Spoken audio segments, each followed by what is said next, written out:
Petit exercice d'élocution.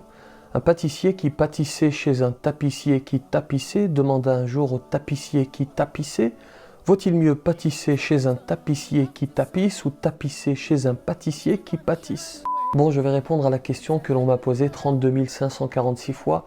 Oui, l'imam Rachid va bien, alhamdulillah. Je lui ai transmis vos sollicitations et il vous remercie chaleureusement de vous inquiéter pour lui. Je répète, il va bien, alhamdulillah. D'ailleurs, prochainement, on vous publiera un entretien exclusif que l'on a tourné dans lequel il reviendra sur un certain nombre de points, Inch'Allah. J'ai envie aujourd'hui de vous parler de mon ami, de mon frère, de l'imam au grand cœur, l'imam Rachid El-Jay. Est-ce que je vais réussir à rester objectif? Peut-être pas. Je vais en tout cas essayer de l'être le plus possible. Voilà une vidéo pour toi, mon frère. A tout de suite.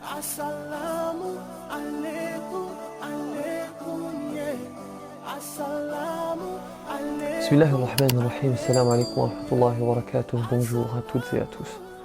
Je suppose que vous connaissez l'expression « un arbre qui tombe fait plus de bruit que toute une forêt qui pousse ». Elle pourrait parfaitement illustrer ce qui est dit de notre très cher imam par certains musulmans et dans certains médias. Des raccourcis, de la mauvaise foi, des contre-vérités, de la haine, et à côté de cela, il y a la vérité. Je parlais d'objectivité en introduction, je vais donc commencer par dire ceci, bien que ce soit, il me semble, évident. Il ne s'agit pas d'un être parfait. Il a des défauts qui sont inhérents à sa nature humaine comme vous et moi. La question qu'il faut se poser objectivement, les questions qu'il faut se poser objectivement, elles sont celles-ci. Que ce soit pour lui ou pour n'importe lequel d'entre nous d'ailleurs. Est-il un plus ou en plus? Est-il source de guidée ou d'égarement? Son action est-elle globalement positive ou négative? Y a-t-il une cohérence entre ce qu'il prêche et ce qu'il fait? Moi, je peux répondre à ces questions parce que je le connais intimement, parce que j'ai voyagé avec lui, et vous savez que le voyage révèle la personnalité de l'être humain. Nous connaissons tous quelqu'un dont nous pensions le plus grand bien, et il suffit de voyager avec lui, avec elle, pour vivre la désillusion totale. Et vous vous dites, c'est Mohammed, c'est le Mohammed, c'est le Mustafa, c'est le Saïd, c'est la Fatima, c'est la Safiya que je pensais connaître. Vous avez vécu cela, n'est-ce pas? Notre Créateur est témoin de la véracité des propos qui vont suivre. C'est un homme au grand cœur, qui se soucie de son prochain. C'est un homme respectueux qui a des égards pour toutes et tous, indépendamment des croyances, qui a compris et qui applique le verset dans lequel Dieu dit « Et ne discutez que de la meilleure façon avec les gens du livre, sauf ceux qui sont injustes. Et dites, nous croyons en ce qu'on a fait descendre vers nous et descendre vers vous, tandis que notre Dieu et votre Dieu est le même, et c'est à lui que nous nous soumettons. » C'est un homme généreux, qui, lorsque nous sommes au restaurant, ne laisse personne payer. Ça tranche certes avec le cliché que nous avons de l'imam à qui l'on offre tout. Un homme qui essaie, autant que faire se peut, d'appliquer ce qu'il prêche, un homme avec ses défauts qui inspire la jeunesse, qui lui montre le chemin à suivre, qui l'attire cette jeunesse, avec l'aide de Dieu, des ténèbres vers la lumière. Un homme qui nous appelle au tawhid, à l'unicité d'Allah, qui est la cause d'innombrables repentirs et autres conversions à l'islam. Un homme qui, depuis son lit d'hôpital, blessé dans sa chair, appelle à l'apaisement. Un homme qui aborde tous les sujets, qui parle de prière, de respect, de tawhid, de violence conjugale, de racisme. Oui, j'en suis sûr, un plus pour l'humanité et une source de guidée. Donc pas de stabilité, pas de réussite, pas de monde meilleur, pas de réussite dans une société, dans une famille, dans une collectivité quelconque, si nous ne comprenons pas qu'est-ce que le respect. Et si nous n'appliquons pas dans notre vie de tous les jours le respect, car respecter autrui, c'est se respecter et ne pas respecter autrui, l'autre, celui ou ceux, de manière générale, qui sont en face de nous, c'est se manquer à soi-même de respect car les gens ne te respecteront plus. Tawhid, Tawhidullah. Nous avons été créés pour adorer un Dieu unique.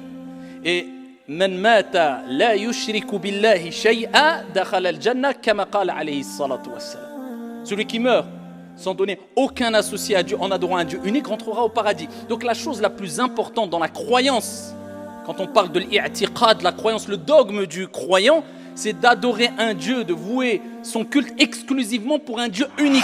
Les violences conjugales sont de plus en plus répandues malheureusement dans le monde. Alors il suffit de noter ici qu'il y a une femme qui décède tous les 3 jours.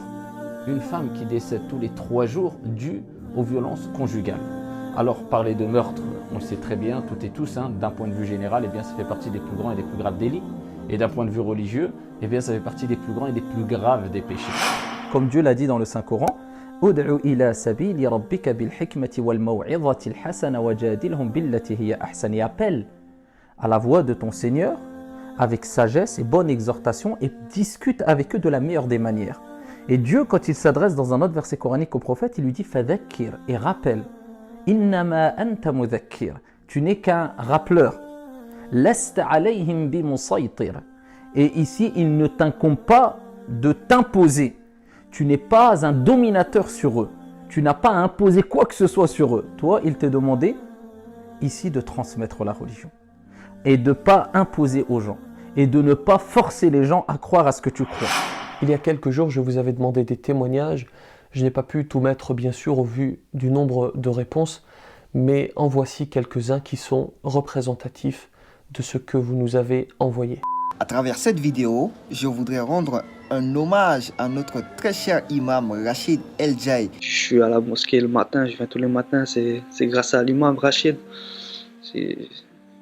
J'avais vu une de ses vidéos qui a fait le rappel des bienfaits de la prière en groupe le matin. Ça m'a motivé à venir tous les matins. Il m'a apporté beaucoup de choses. J'ai beaucoup progressé grâce à ses prêches, grâce à ses vidéos. Aujourd'hui même, ce matin, j'ai regardé des vidéos de l'imam Rachid El-Jai d'une durée de 50 minutes chaque vidéo sur les cours justement de lire l'arabe. J'ai appris beaucoup plus en 50 minutes de son cours qu'en presque 3 cours de 4 heures et demie. Je suis converti, il m'a ouvert les yeux sur la religion, il m'a fait comprendre plein de choses. Il m'a instruit, il m'a cultivé, il m'a apaisé dans les moments où j'avais des craintes, comme tout être humain, je pense. Et il m'a fait rire, parce qu'on peut pas nier qu'il a lui beaucoup d'humour en plus de ça, et ça fait toujours plaisir. Il m'a beaucoup aidé. J'ai passé des moments très très difficiles et je continue à éprouver des difficultés, mais alhamdoulilah, il m'a beaucoup apporté spirituellement et aussi dans ma religion, à booster ma foi, à ne pas perdre espoir, à toujours aller de l'avant. J'ai amélioré mes relations avec mes parents, ma mère, mon père, mon entourage, alhamdoulilah, et principalement ma relation avec Allah subhanahu wa ta'ala. C'est l'imam qui m'a le plus apporté parmi tous les imams que j'ai écoutés. Il y a beaucoup de personnes dans le monde qui ont beaucoup appris grâce à lui. Ils ont beaucoup évolué et grâce à ces vidéos, il y a plusieurs gens qui sont convertis à l'islam. Moi, converti depuis peu, ça m'aide beaucoup. Donc je voudrais le remercier et j'espère, Inch'Allah, qu'il va entendre cette petite vidéo et ce petit mot. C'est un homme qui propage la bonne parole, qui est joyeux, qui n'hésite pas à nous rappeler à l'ordre quand il constate que la communauté fait des écarts. Et c'est très bien, on a besoin de ça. Ces messages sont toujours des messages d'amour, des messages pour nous améliorer, pour faire que la communauté soit soudée. Qu'Allah lui donne la santé, qu'Allah lui donne la force de revenir parmi nous. Qu'il sache que ces vidéos nous manquent énormément. Ces vidéos qui ont toujours été pour moi des vidéos très très instructives. Vraiment, on attend son retour et s'il peut, ce serait très bien qu'il revienne. Je souhaite un bon rétablissement à Rachid El-Jai. Je sais que, alhamdoulilah, c'est quelqu'un de fort et Inch'Allah, il sortira grandi de cette épreuve et meilleur. Allah le préserve en tout cas de tous les maux. Je souhaite un prompt rétablissement, bien entendu. On a hâte qu'il revienne nous parler. Salam alaikum wa rahmatullahi wa barakatuhu. Assalamu alaikum wa rahmatullahi wa barakatuh. Que la paix soit sur vous. Que la paix soit sur vous. Que la paix soit sur vous. Cet homme, cet imam, je suis fier d'être son ami, d'être son frère, fier qu'il soit une référence pour beaucoup d'entre nous, qu'Allah subhanahu wa ta'ala le préserve, ainsi que sa famille, et qu'il récompense le frère Ousmane, qui a été, comme vous le savez, l'une des causes de la préservation de sa vie. C'est Rachid, nos salutations les plus sincères, qu'Allah te récompense et te préserve. Il y a trop d'émotions dans cette vidéo, il faut que j'aille boire un thé à la menthe ou une tisane pour me calmer, que la paix soit sur vous.